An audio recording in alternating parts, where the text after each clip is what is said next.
আজকে আমি একটা লুচি বানানোর রেসিপি শেয়ার করতেছি, আশা করি সবার ভালো লাগবে। আমি এখানে 1 কাপ ময়দা নিয়েছি, হাফ চামচ কালো জিরা, হাফ চামচ লবণ, 1 চামচ তেল, 1 কাপ পানি। আমি এখন ময়দাটা দিয়ে দিলাম। এখন আমি কালো জিরাটা দিয়ে দেব।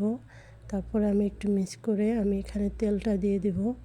তেলটা দিয়ে আমি লবণটা দিয়ে সুন্দর করে এটা আমি 2-3 মিনিট ধরে সুন্দর করে মিক্স করে নেব।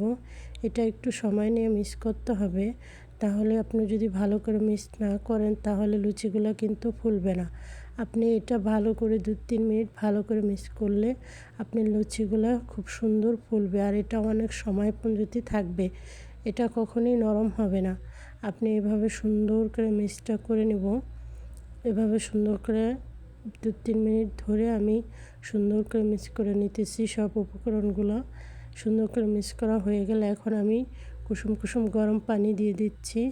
আমার যতটুক ডোটা তৈরি করার জন্য যতটুকু পানি লাগবে আমি ততটুকুই দিব, তার বেশি দিব না। আমি সুন্দর করে একটা ডো তৈরি করে নিতেছি। এই তো আমার ডোটা সুন্দর করে তৈরি করা হয়ে গেছে। এখন আমি 5 মিনিট রেস্টে রেখে দিচ্ছি।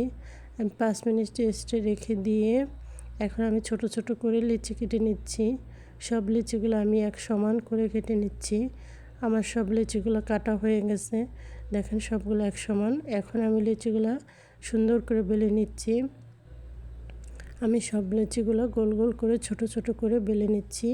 আমার সব লিচিগুলো বানানো হয়ে গেছে। এখন আমি একটা কড়াইতে তেল গরম দিয়ে দিচ্ছি। এখন আমি সব লুচিগুলো ভেজে নিচ্ছি। এই তো আমার সব লুচিগুলো ভেজে নিতেছি। সবগুলো আমি এক এক করে ভেজে নিব। সবগুলো ভাজা হয়ে গেলে এই তো দেখেন আমার লুচিগুলো খুব সুন্দর ফুলতেছে। এভাবে করে আমি সব লুচিগুলো ভেজে নিচ্ছি। দেখেন কি সুন্দর লুচিগুলো ফুলতেছে। আমি সবগুলো লুচি ভেজে নিয়েছি। এই তো আমার লুচিগুলো সব ভাজা হয়ে গেছে। আমি এখানে মুরগির মাংসের ঝোলের তরকারি দিয়ে লুচিগুলো বানিয়েছি। মুরগির মাংসের ঝোলের তরকারি দিয়ে লুচিগুলো খাবো। আশা করি সবাই এভাবে বানিয়ে খাবেন, সবার ভালো লাগবে। আমার চ্যানেলটা ভালো লাগলে সবাই সাবস্ক্রাইব